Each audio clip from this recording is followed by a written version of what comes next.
Hello there everyone, it is Kirsten here back with part 3 of the company audition series I've had going on. Today I'm going to be covering specifically how to prepare your mind, your body, and your dancing to really ensure some level of success or gratification when you go out there and actually audition. You might think it's a little bit strange that I'm saying you need to prepare your mind, but I actually want to mention this first because I do really think it is one of the most important things. Your mind not only dictates what your body does, but it really also dictates your attitude, and you need to recognize that everything, including your attitude regarding auditions, it's all a choice. It's a choice whether you want to work out or not to improve your fitness to get ready for auditions. It's a choice if you want to be negative and stressed out. And it's a choice also if you want to say, hey, I'm lucky to be able to do this. This is going to be fun, challenging, but also rewarding, and I can be positive and confident in myself. And I think that is just so important. I really do think that's what got me through. And in the process, I actually had a lot of fun. I really enjoyed it. And so I want to share what I think is important to prepare your mind with you. First and foremost, it is very important to build your confidence and your determination. So with your confidence, like obviously that has to be pretty high. It's easy to think that when you get into auditions, they're just going to be looking at your dancing, but confidence really reads no matter what you're doing. You could be just standing there talking to the director as you sign in and get your number. No matter what, your confidence is what is going to make you unique and memorable and ultimately stand out. And this sounds cheesy maybe to some of you or overrated, but I promise you, whenever I would go into an audition, there would be anywhere from like, I don't know, 40 to 100 something other people, and every time you could read the nerves on everybody. You could read the stress, the worry, the self-doubt, which is really sad. And just by making a conscious choice to go throughout the audition and say, hey, I might mess up, I'm a human, everyone else is in the same boat, and look, they're stressed out, but I'm going to choose to exude confidence and believe in myself, and choose to not go into a turn looking scared, or it just really reads. So just throughout this whole year, really focus on what you do well. Reward yourself for that, be kind to yourself like I said in a previous video, and just work on building your confidence, because I really think that is number one, and it will affect your dancing ultimately, not just the way you look and your face and your expression and things like that. It's just overarching. It's a really fabulous thing to have. And determination, of course. I mentioned that because it's part of the choices, the consciousness that I'm trying to bring awareness to. Your determination is really important because, of course, there are going to be moments where you kind of want to give up a little bit on some level and say, I'm not going to go to the gym, or I'm going to just go eat a ton of junk food like every weekend. I mean, it's of course fine sometimes, but there are going to be a lot of times when you just feel like things aren't worth it in the moment for sacrificing to achieve this higher goal, but you just need to really stick with it and remember that every time you make a sacrifice, it is for something that is greater, that you're shooting for. This is a huge dream that you have a privilege to chase your dreams, especially if you're in college and you're getting a degree for ballet, or as you get older. I think all of us should really recognize that you get luckier and luckier to keep doing what you're doing. So remember that and count every sacrifice as joy. I especially want to touch on self-deprecation as a source of negativity. That's huge. It's really, really common to see in ballet. Dancers will always tend to cut themselves short or say something like, I'm not as good as them, or say something negative about themselves out loud to get a compliment. This really eats away at you. It's not only bad for your environment and for the people around you to spread this sort of negativity, but it's just really bad for yourself. And you during this time can really not afford to be chipping away like at any little piece of that confidence that's going to be so important to you. So don't fall into that trap. Whenever you're having a bad class or something, remember that bad classes happen. minor failures do happen. You're gonna feel like it's the end of the world sometimes, but it's just important, like extremely, extremely important to just reassure yourself and say, and whenever you're tempted to say, especially, I can't do this, or, oh my gosh, I just can't do this. You know, people come off to the side of the room after they do a combination, they're just like, I just can't today, you know? I always hear that, and it's just a very subconscious thing for people to say. But I always want to just turn to the person and say, no, you can. And often I do. Maybe it's annoying, but a lot of times they smile and they appreciate it, because it's a mindset to say, maybe I messed up last time, but I can do it. It's within me to do it. So I will in the future. I'm going to keep trying at it. So just keep that attitude, keep that positivity, just keep that all in check throughout this process. It's really going to serve you. Next, I wanted to address the importance of preparing your body for company auditions, and after this I will address dancing, but this is completely separate from your dancing. A lot of people, and myself included, I used to have the misconception that company auditions are all about how well you dance, how little you mess up just in that like hour and a half, 2 hours that you have of them watching you, and that's actually only a small part. Or maybe not such a small part, but only a part, and the other part is how you look. Whenever you walk in the room, a lot of the times during the audition, there's so many people going that you're not even dancing when they might be looking at you. Maybe they remembered you when they saw you do like a tendu combination in center, and they thought you kind of caught their eye maybe, and they continue to look at you. The rest of the time, they might look at you while you're standing on the sides, and your appearance is very important. Now, I really hate that I have to talk about this on this channel. I do not want to promote the idea that you need to like starve yourself or be skinny. I think that is quite disgusting. Not when people are naturally thin, that's not disgusting, but perpetuating this idea that that's all that matters, all you're worth is what you look like, that's not true. However, I do want to mention the importance of remembering that this is a visual art form, and that looking like a mature dancer with the proper physique and musculature and the strength to do the job, that's what's really important. You need to look ready, okay?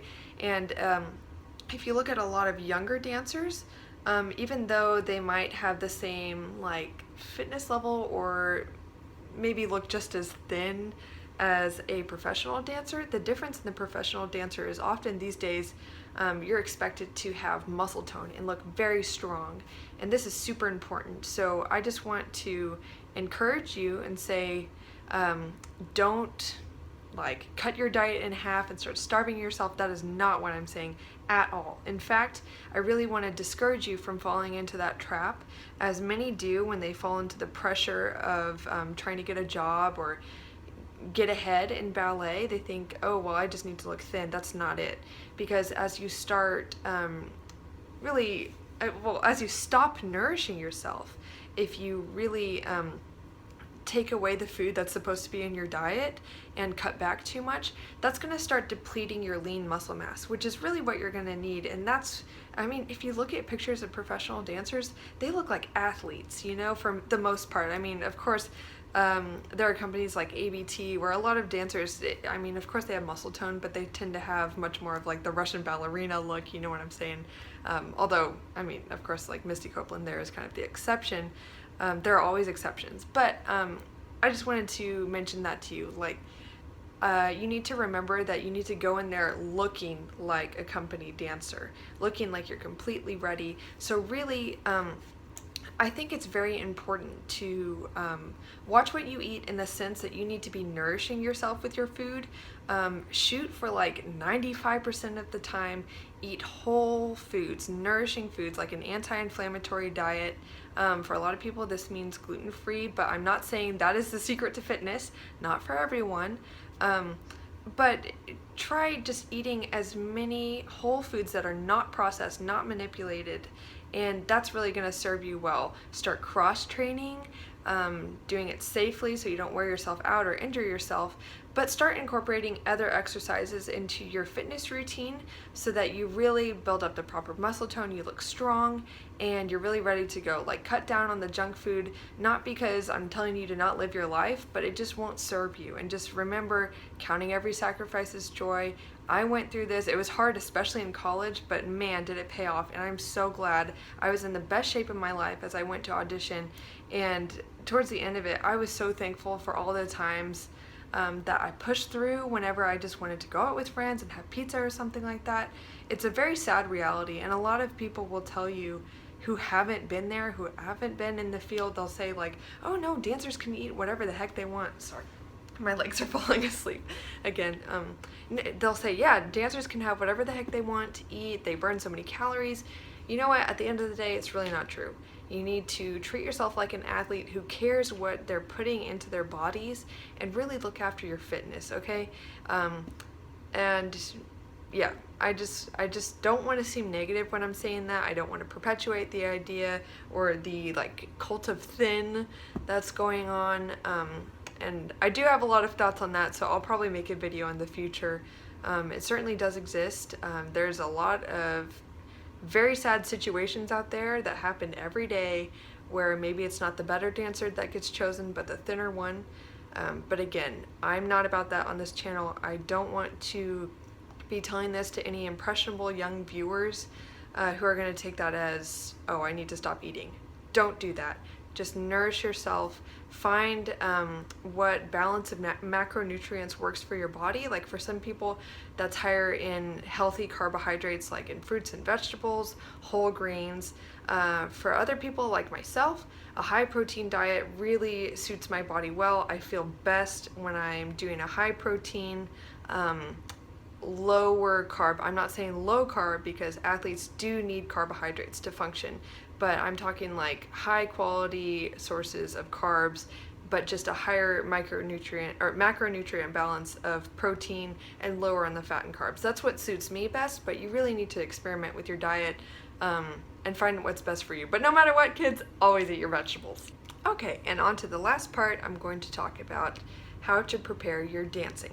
First off, know that a solid base of technique is mandatory to get the job, but artistry and dynamics in your dancing, that's what's going to make you special. The choices that you consciously make. You know, you can watch a person dance and you could see how their brain is working, and sometimes you could see how it's not working. They're just going through the steps, doing exactly what they want to do. A lot of dancers of a higher level, especially in like professional academies, you'll see that the intention is to be perfect. Like you could see it on their face and in their eyes. Everything is about the technique. This is important, and usually they are there in those schools because they have great technique.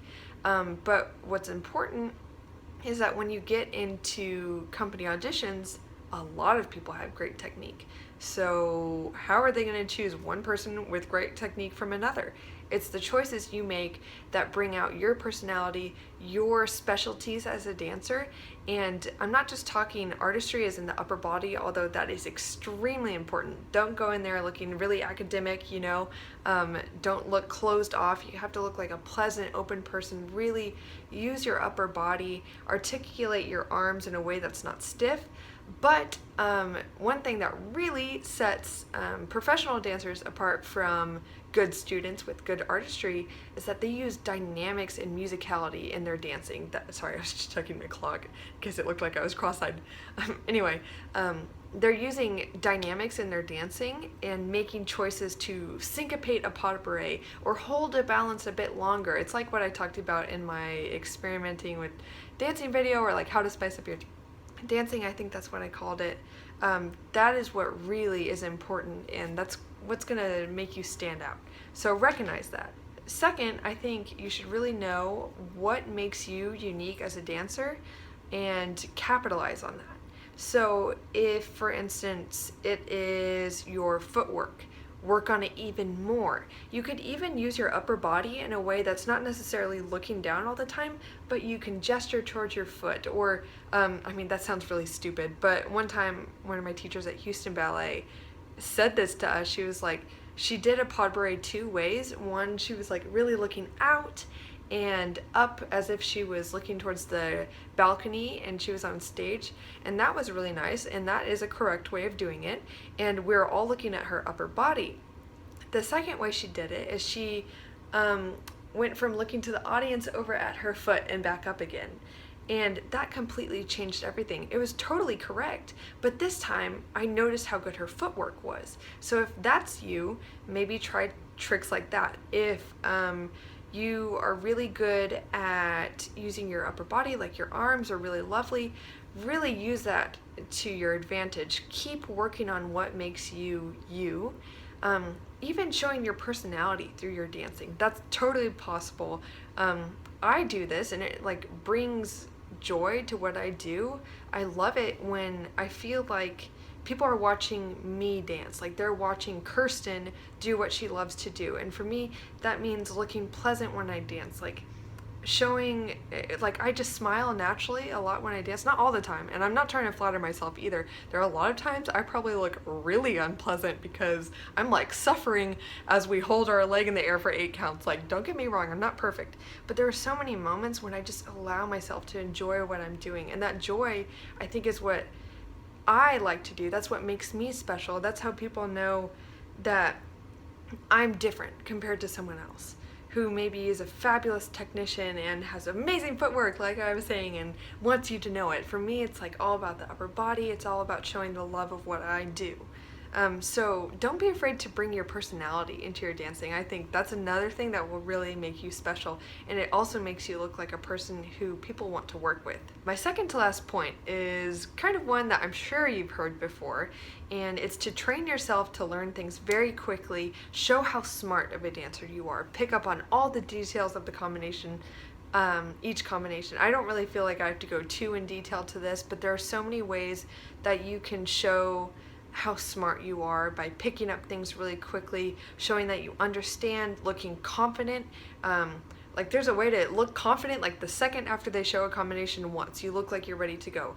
And if you do look like that, then you'd better be ready to go. But you know, just really work on sharpening your brain, because that's another thing they're looking for.